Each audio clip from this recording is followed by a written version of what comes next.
This is Chuck Evanhoe. I'm the chairman of the AIM Board of Directors. And I want to thank you all for taking time today to join us for this awards presentation in 2020. Unfortunately, we're doing it virtually.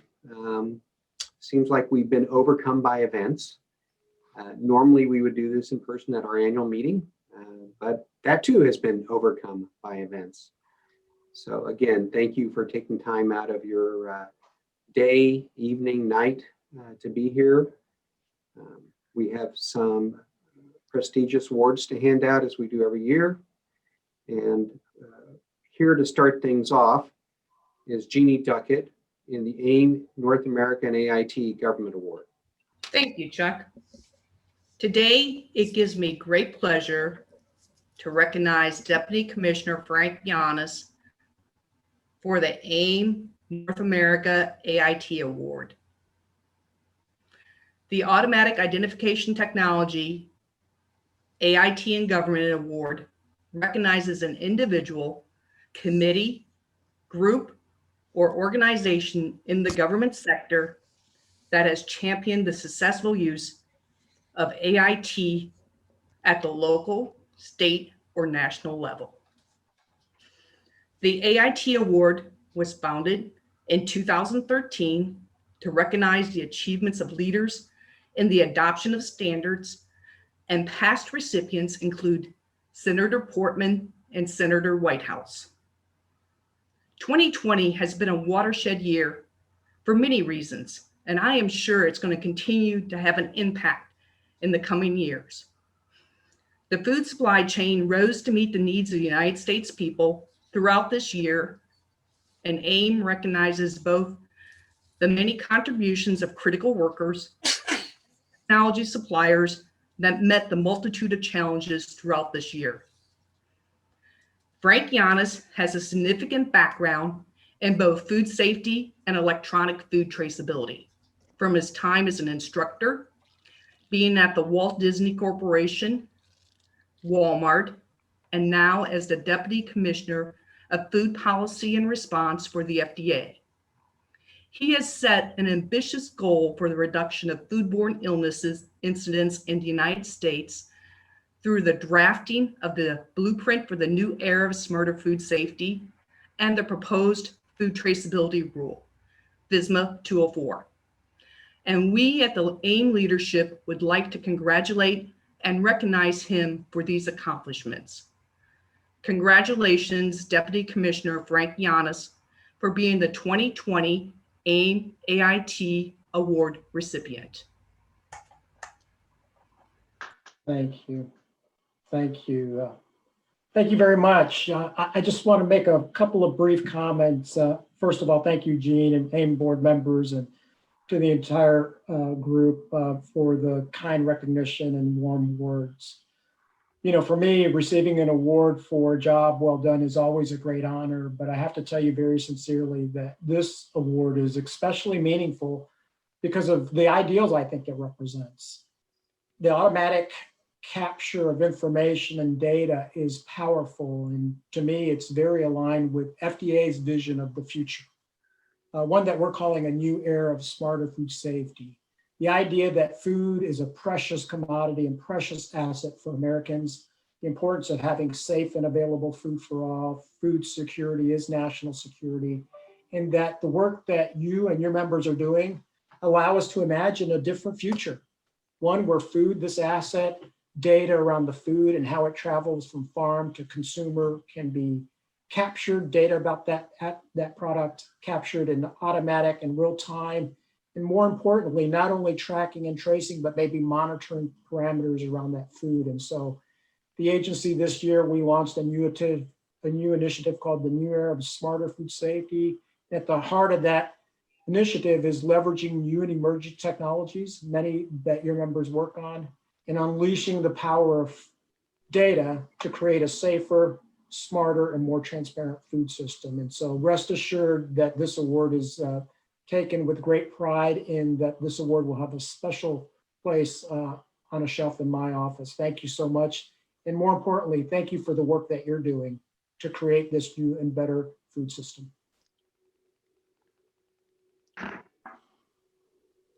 Thank you very much. We sincerely appreciate it, and the award is well earned. Again, thank you. All right, next on the agenda is our case study competition. Each year, AIM recognizes those who have developed and delivered compelling solutions that contribute to the growth and advancement of innovations and cutting-edge technologies in the automatic identification and data capture industry. We have 4 categories: AIDC, which is automatic identification data capture, blockchain, IoT, and RFID. The first case study winner for AIDC is Covisis. Oh, you went too far. Thank you, Covisis. The U.S. Department of Defense implemented the VTAG, a revolutionary tagless track and trace solution for item/package level covert traceability and prevents counterfeiting. And here from Covisis is, and I'm sorry, I didn't get the name. It's Naresh Menon. Oh, thank you, Naresh. So congratulations, Naresh. Would you like to say a few words? Oh, this is a great honor. Thank you so much. And this is an example of a case where there was an incredible unmet need and a kind of a public, private, small business innovating for meetings, stepping up to the challenge of revolutionizing traceability and trying to kind of look at bio-inspired ways to address a broad problem that now is finding traction in medical devices and pharmaceuticals as well. So it's a great win for us, the taxpayer, as well as for the small business that we are. So thank you for the honor. This really means a lot for me and my team. I appreciate it very much and hope to connect with each of you one of these days in person. Yes, congratulations. Again, congratulations and thank you. Of course, the next case study competition was blockchain. And the winner this year is Ledger Domain, where the UCLA Health conducts drug traffic tracking, tracing, and verification at the last mile of the pharmaceutical supply chain with Bruin Chain. And from Ledger Domain, I believe it's Alex. Is that correct? Are you going to do the speech? Actually, I think Ben Taylor from Ledger Domain will be picking that up. Thank you, Ben. Thank you, Alex. Ben? Thank you very much, and thanks to the entire group here today. Can you hear me okay, Chuck? Fantastic. I'm hoping that Jess can join us, but you guys, as usual, are running a little ahead of time, probably the only organization in America that's doing that today. If Jess joins, I'm going to have him take over. But we had 2 partners in this project, UCLA Health, that did an amazing job sponsoring everything. We've done a number of projects with him in this space. And we were also aided by our friends at Biogen. This year, Jess's team at UCLA Health had to contend with 2 important viruses. One was securing the drug supply chain. And we were asked by the FDA to take a harder look at this area. We'd done a lot of work together on the clinical study side, but we moved to the commercial side and really worked hard with Biogen to track each individual vial of Spinraza, life-saving drug, from step to step and report back to the FDA and the FDA pilot program to try to understand exactly how we could secure the supply chain. Obviously, Jess is also fighting a perhaps even more important virus, a real one on the COVID side. And Jess is getting ready to take in another 100,000 doses of vaccine today. He's the category captain for all of Southern California to try to manage this process. And they're doing an amazing job over there working intolerable conditions with 80-degree below zero freezers. So again, superstar effort on their part. Thank the first responders. And thanks again to the group for recognizing us. You can go to bruinchain.com/video and see our work. But essentially what we were able to do is to leverage blockchain and unique identifiers to track every individual thing. And we've been working with other folks, including Jeannie, to now extend this on to RFID. And it's a very exciting time. So thanks again for the recognition. Really appreciate it. And we look forward to giving Jess that award. Thanks so much. Congratulations.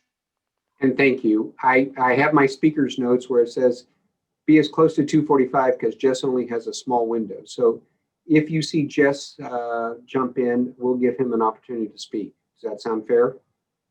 Very fair, more than Thank you. fair. Thank you. Yeah.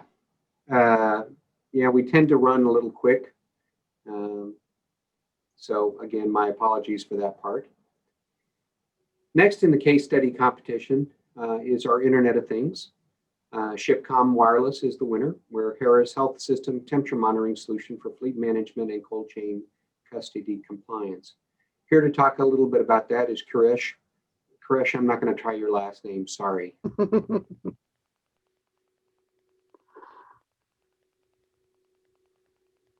You're still on mute. Sorry about that. I was ready to go without even thinking about it, but I was excited. No problem. Kuresh Taibji over here. Thank you everyone so much. It's been a pleasure and great honor to be here. I am, of course, with Shipcom Wireless. We are been in the company for about in works for about past 20 years or so around RFID, RTLS, supply chain. But recently we have really focused around the IoT space for just a SaaS-based cloud solution platform. And alongside, I do have Mo Sachi as well. He is our product and project delivery manager. But the beauty of this was that it was a pure plug-and-play solution.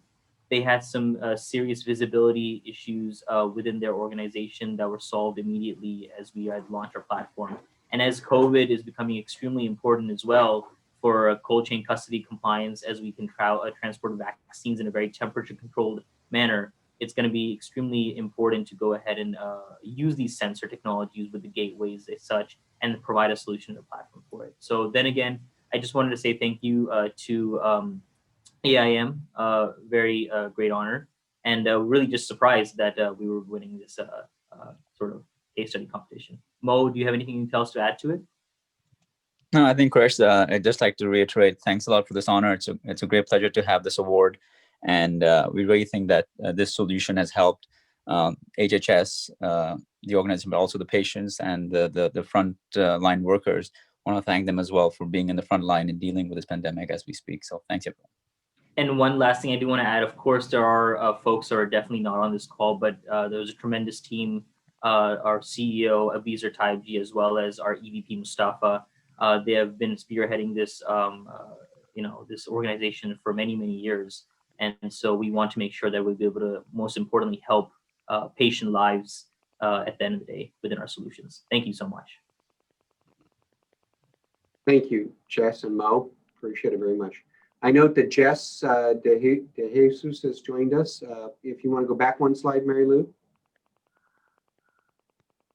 And again, Ben has already talked a little bit about ledger domain, but Jess, we'd like to have your words on Bruin chain and blockchain use case. Yeah, I just want to thank you for the award also, and really appreciate the opportunity to participate in this.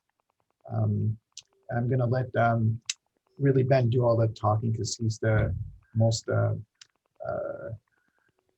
he's really the one, he's our partner who's actually really initiated all of this stuff and really collaborated with UCLA Health. So I want to thank him also.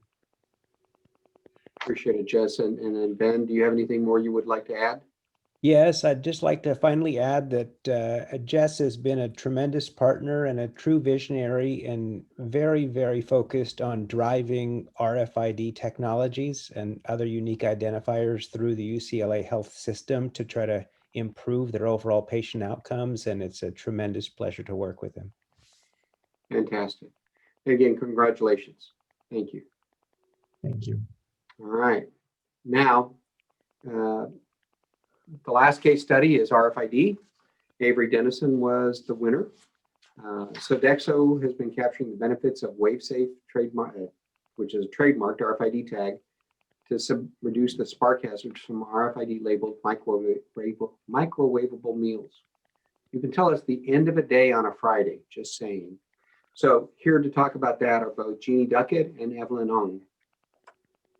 Okay, so good afternoon. It is my honor and privilege to be able to accept this gold award for Avery Dennison's RFID case study submission, Wave Safe, capturing the benefits of RFID while keeping consumers safe. This project highlights Avery Dennison's belief and commitment that by creating a digital food supply chain, you can improve both business efficiencies, consumer experience, and safety. I sincerely thank the AIM leadership for initiating these awards and members of the selection committee for selecting our submission.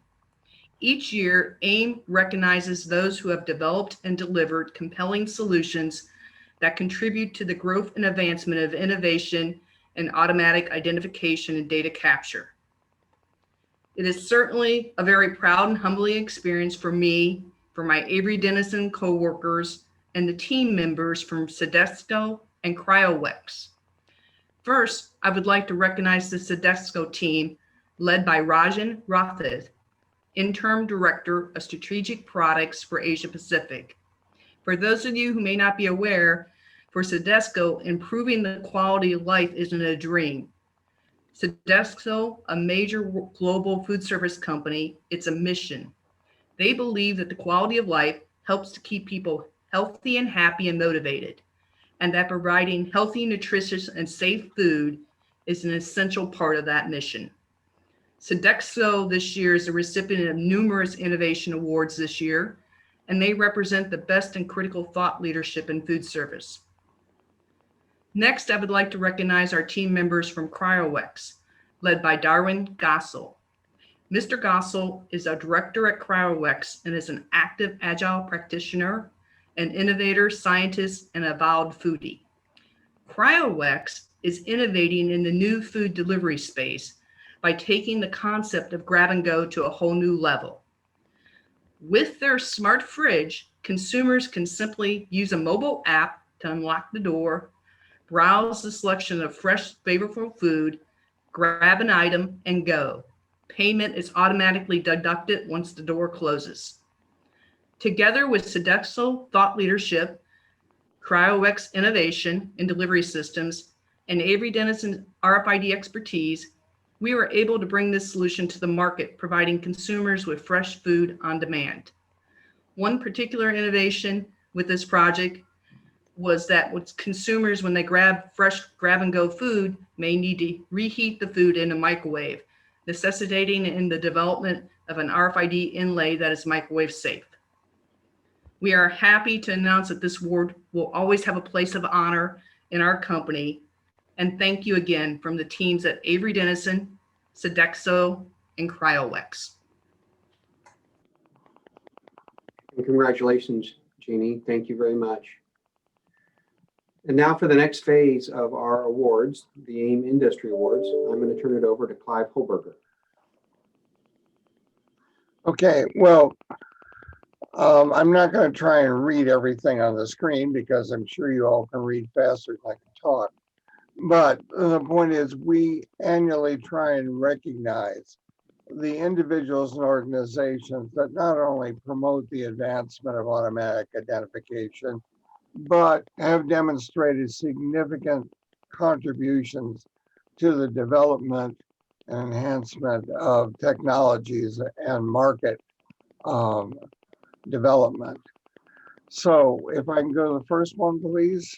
Next slide. Okay, since 1984, the Richard E. Dilling Award is the highest award that AIDC industry gives.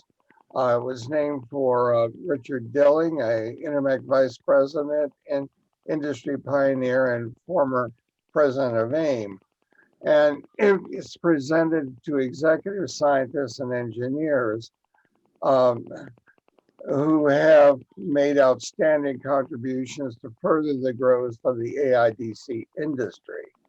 And this year, I am very proud to announce our recipient is Ray Delnicki, who recently retired as Global Standard Manager for GS1 US in recognition of his 20+ years of outstanding contribution that have furthered the growth of the AIDC industry and helped in development of a very good ongoing collaboration between GS1 and AIM.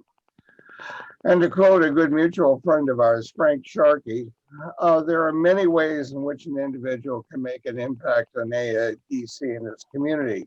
They can raise issues, produce innovative ideas, bring people together, fight for the best solutions, educate others, and do hands-on support of its implementation. Ray has done them all. And Ray, as a member of MH10 and JTC 31, the GS1 BCIG, BCIE tag, and GSMP, and the AIM TSC, Ray has co-authored many of the global accepted supply chain standards in use today. And here I'm speaking of the technical standards. He worked to integrate GS1 data bar into product labeling on the supply chain. And most recently, Ray and I worked together in a formal collaboration between AIM and GS1 to create an AI, an application identifier 8009 for optically readable sensors embedded in barcodes and add it to the GS1 specs. Ray is a very interesting guy.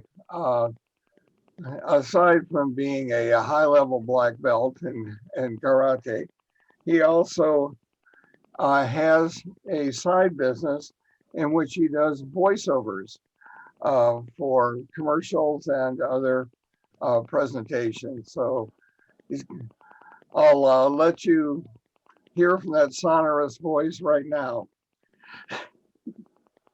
Thank you, Clive.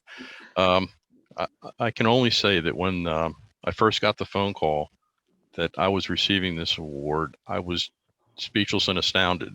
You know, when I look back at those who have received the award through the years, I felt humbled and not worthy to be on the same stage as them.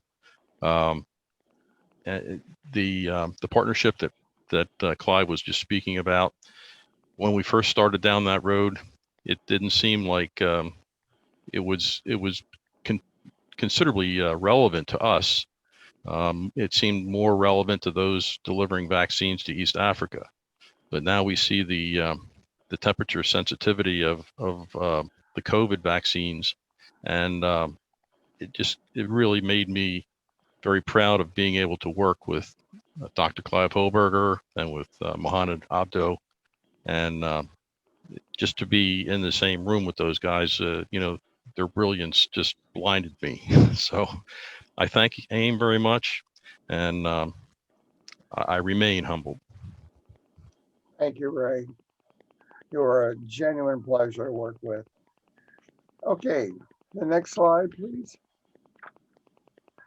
The Ted Williams Award is named after an old friend of mine, Ted Williams, a major industry innovator, collaborator, and a longtime member of the AIM Technical Symbology Committee. The award, it was introduced in 2007 and presented annually. You've all seen some of Ted's handiwork. If you've ever used Code 128, that was Ted. And it's primarily for people that have done both exceptional contributions, not only in industry, but also in their work as teacher and researcher, and is, in this case, highly appropriate for Professor Kam Wing Tam of the University of Macau in China. He's Associate Dean of Research and Graduate Studies of the Center of Science and Engineering at the University of Macau in China. And he's an expert on microwave filters and UHF tag design and chipless ultra-wideband RFID. He received his joint PhD both from the University of Macau and the Technical University of Lisbon. Under the support from the University of Macau, he co-founded the first microelectronic design house there, the Chipidia Microelectronica in Macau, of which he served as general manager until 2003. And then in 2008, he helped his Master of Science students form the first UHF RFID company in Macau. Aside from his role as educator and entrepreneur, Dr. Tam is Vice President of the IEEE Council on RFID and Associate Editor of the IEEE Journal of RFID, and a major conference leader on RFID and wireless technologies. Dr. Tam, are you with us today? Considering it's the middle of the night in China, I think that we'll simply thank him and allow him to sleep. Okay, next slide, please. All right, there we are. Whoa. This was created in 2018 to honor me. And I'm told that it's the only award ever named after a living person.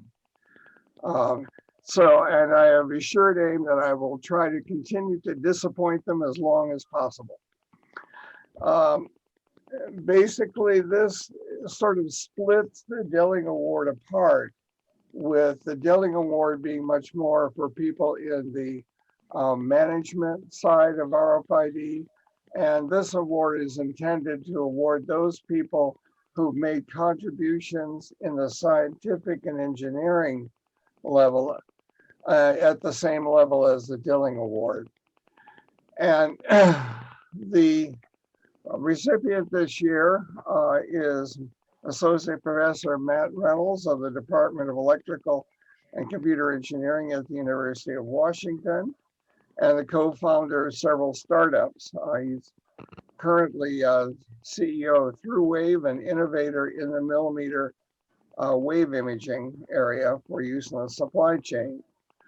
And Matt is being honored for the work that he did at ThingMagic. He was a co-founder of the RFID systems firm, which is now part of Trimble and later acquired by JDAC. Matt is being honored for his bringing of the software-defined radio technology into the development of RFID readers at ThingMagic, which replaced the discrete component RFID radios with advanced computer-based digital signal processing. We saw the power of this in the ThingMagic 4 Mercury 4 reader when they were able to upgrade from UHF Generation 1 to Generation 2 technologies only through a software change with no hardware changes at all. Matt received his PhD from the MIT Media Lab in 2003, of which the ThingMagic is a spin-off of the Media Lab. He was a Motorola Fellow there, and he's a prolific author and holds 56 patents in 5 fields today, and has about 75 pending applications. So he's an incredibly creative guy. And Matt, would you like to say a few words? Thank you so much to Clive, and thank you to the selection committee and the AIM board. It's really an honor to receive this award that is named for Clive, who is such a distinguished innovator in his own right. I first met Clive I looked back in my email, I think 2004, so 15 or 16 years ago, back in the ThingMagic days. So, in my career, I have focused on innovating in communication and sensing technology, ranging from RFID through millimeter wave technology today. And it's a pleasure to receive the award, and I hope that I'm able to make lasting contributions in my career as long as Clive has in his. That would be an amazing accomplishment. So thank you very much again, and it's an honor to receive this award. Thank you, Matt. Moving on. In 2007, the Bert Excellence in Journalism Award was established to recognize a journalist or media representative in the AIDC industry whose work exemplifies the quality of honest, educational, unbiased reporting of the AIDC industry and leadership in the communication of that industry. And the award was renamed from the Excellence in Journalism to the Bert Moore Award in 2012 after our longtime contributor and industry expert, Bert Moore, passed away. This year's recipient, and excuse me, Anya, my Dutch is not all that good, is Anya van Boxler, managing director of RFID and Blick, a major European RFID journal, and chief editor and publishing director of RFID and Wireless IoT Global. Anya is also the responsible event manager for RFID and Wireless IoT Tomorrow, which is the leading IoT event in Europe. She's been extremely active in RAIN and has been a wonderful voice for RAIN and NFC technologies. Anya holds a master's in arts from Christian Albrechts Universität in Kiel and is very well known to everyone in the European RFID industry. Anya, would you like to say a few words? Thank you very much for the chance. Yes, I would like to say a few words. I don't know if you can see my picture. No, dear. Okay. Can you turn on your video? Okay. All right. No, it's not possible. Okay. Sorry, because I have a nice setting here with our Christmas tree, but okay. Yes, thank you for the chance to say a couple of words, and thank you to the jury and to AIM Global for the honor of receiving this award. I'm working already since over 17 years with RFID and also wireless IoT. But now I would like to take the chance to tell you another story about journalism who has nothing to do with technology. A story who shows the positive side of journalism and a story with a great impact. The story happened at 7 p.m. on November 9th, 1989, at a press conference in Berlin. The secretary of East Germany, his name was Günther Schabowski, explained to over 50 international journalists what the new travel rules and travel freedoms would be in the future. What laws there would be for East German citizen for visas and passport controls and things like that. This was a big issue in that times because the border between the two Germanys divided two completely different political systems, and the journalists were very alert. While Günther Schabowski explained everything around these travel rules, an Italian journalist asked him, "When does it apply?" And Schabowski said, "I guess from now on." 30 minutes later, this statement was the lead story on the 8 p.m. news in West Germany. The news spread extremely quickly.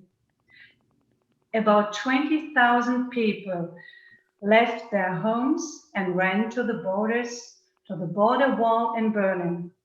Crowds stood at the passport controls until finally the barriers opened. 4 hours after this press conference, the border in Berlin was open. a different border crossings. That was the end of the wall between the two Germanys, and it was also a start of a new Europe. That is a great emotional example of journalism that made history and brought people together. So journalism has many sides: informing, transmitting, explaining, and sometimes building bridges. In this sense, I hope to continue doing good editorial work in the future, and that I do justice to this award. I would like to thank the jury and AIM Global for the honor of receiving the award, and I accept the award on behalf of the whole editorial team because our work is based on teamwork. Thank you for your attention. Thank you, Anya.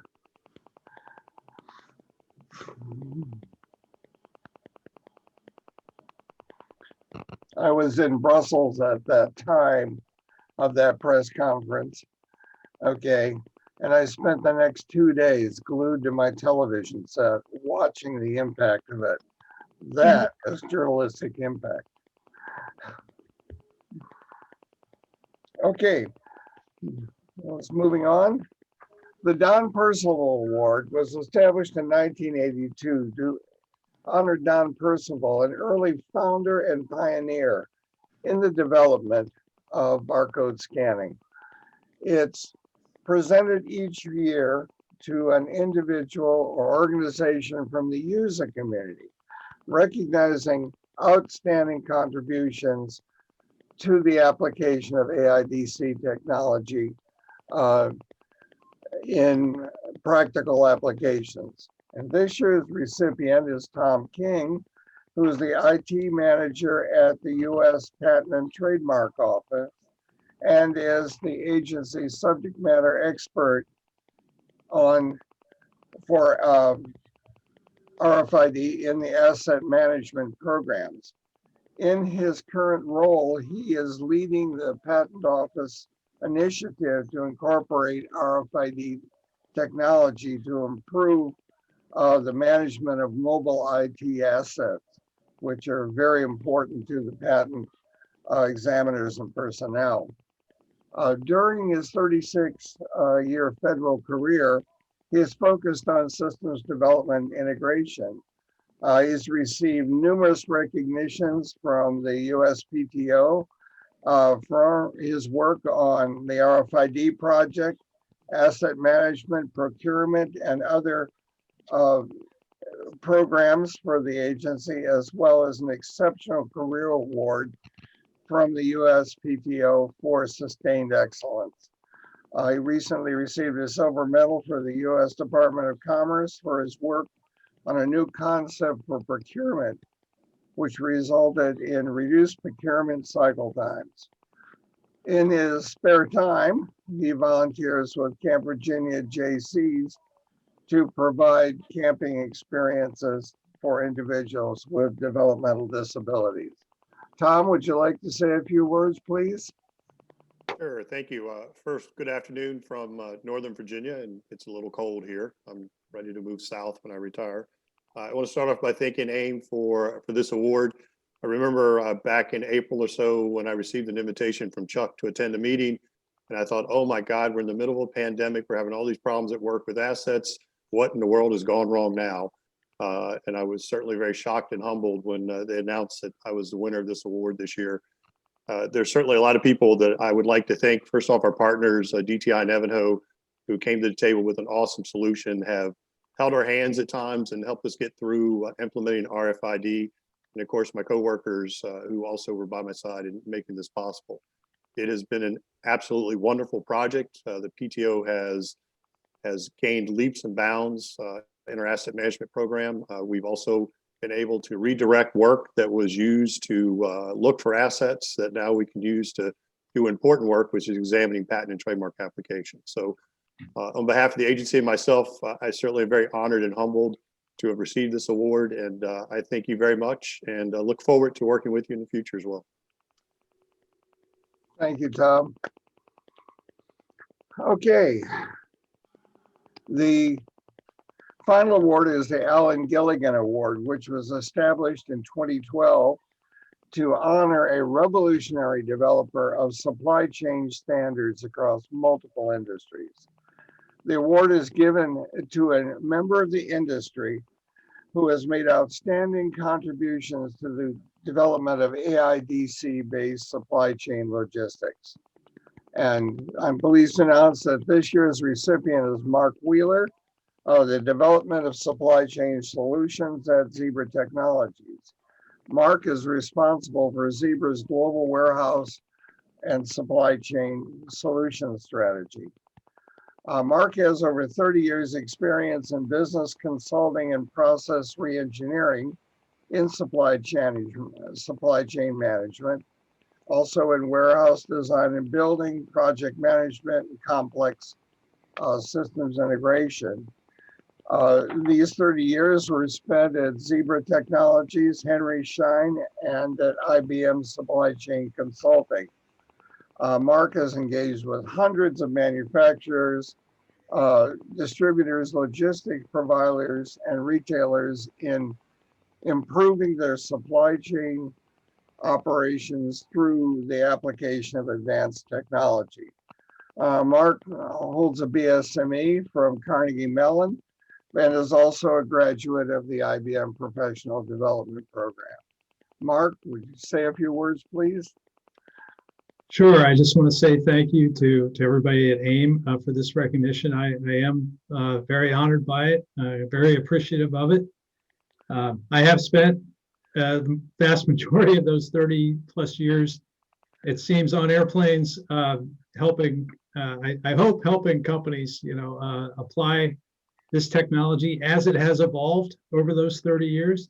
And my 15 years now at Symbol Moto Zebra, I've been doing exactly that for the most part, and helping companies, match their operational requirements to the technology available to them, and then of course guiding our technology investments going forward, and more recently taking a full-time strategy position within Zebra, guiding our strategy around this area. Of course, we have the privilege of serving over 95% of the Fortune 500 companies, and working very closely with them at a kind of a strategic level in many cases. So I feel very privileged to have had the career I've had, to have the position that I'm able to hold.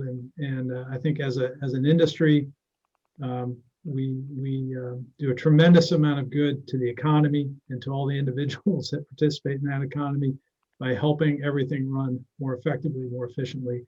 And I've never been more excited to be in this industry. If you look at the technology that's right around the corner, or that is already here and ready to be applied as we go forward with all the sensor and ML and AI and everything that's coming. We're going to continue to, I think, do a lot of good for a lot of people. So thank you again, truly honored. Thank you, Mark. I want to thank all of the people that participated in this at AIM, and definitely congratulate our award designees. Congratulations to everybody. We have a few extra minutes, and I know there are some questions running around. If some of our recipients would be willing to answer a question or two, I can open the floor. If you would put it in the chat box, I will be glad to read them. I already have one already for Frank. There may be some Q&As about the Food Supply Chain Act that you referenced in your acceptance. Sure. Is there a specific question? I'm waiting for the chat box to pop and tell me that there is. Is there anything in general you'd like to talk to us about on the phone? Well, yeah.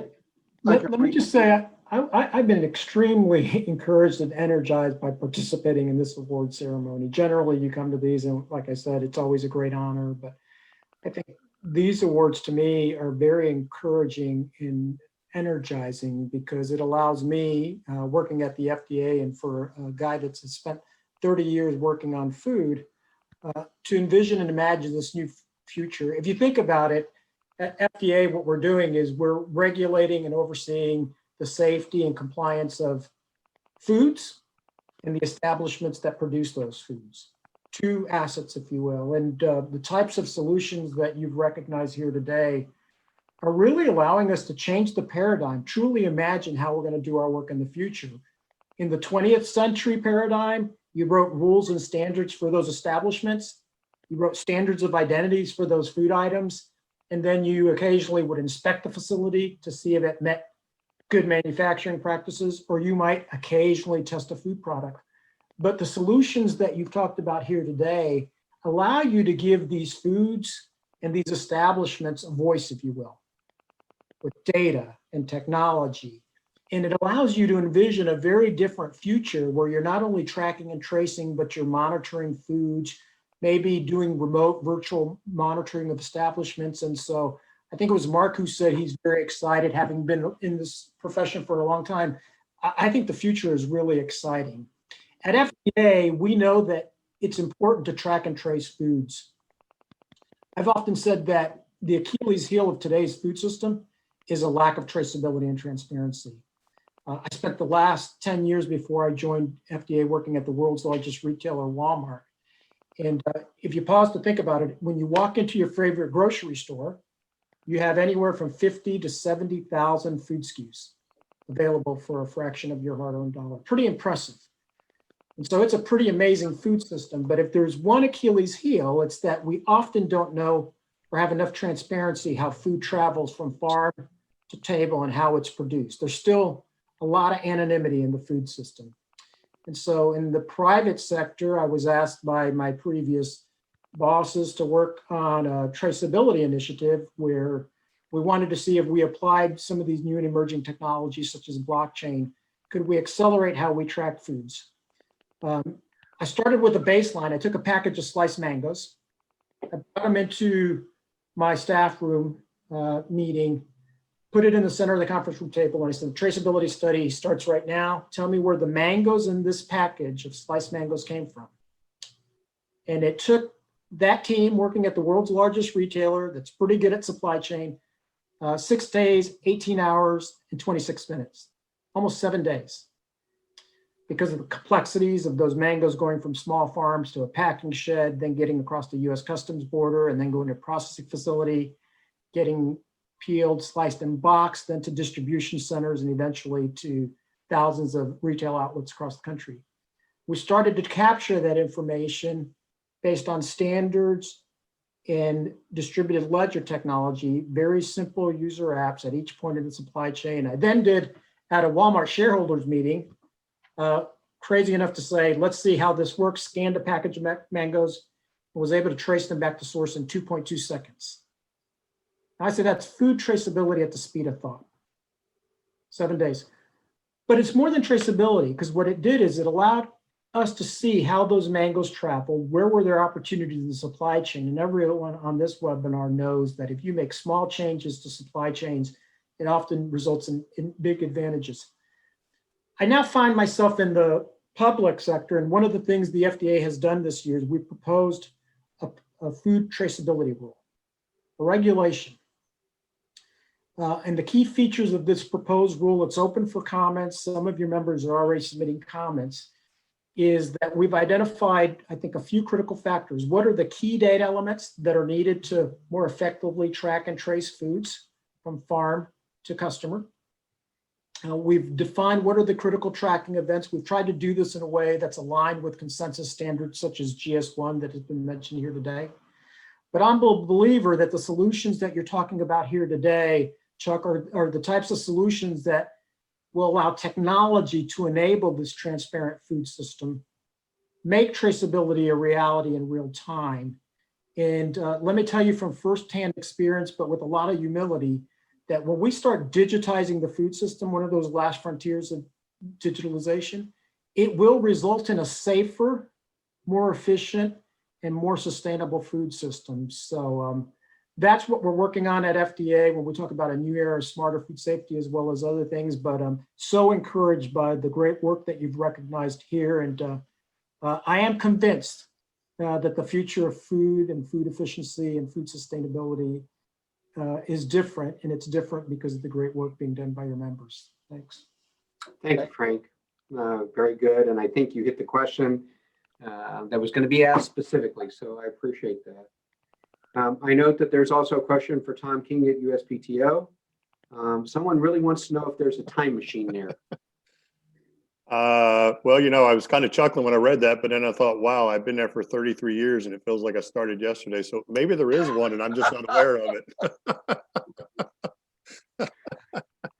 And for those of you that don't know, I believe that this month is Tom's last month at USPTO. He's going to retire. So congratulations on a long and storied career. Thank you. Only 6 working days, not that I'm counting.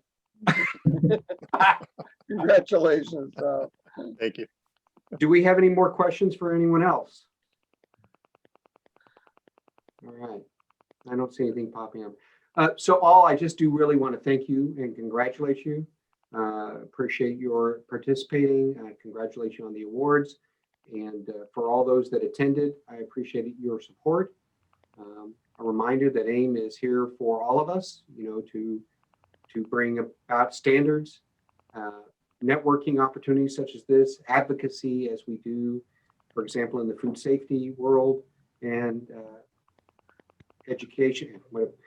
Wait a second, I got to do this in my right order. Standards, advocacy, education, and networking. So, this is what we're all about. And you guys are a huge part of what we do and contribute to our success as a stakeholder organization. And we are proud to recognize you and be in your company as well. So again, thank you very much, and have a good day for everybody, and Merry Christmas and a Happy New Year.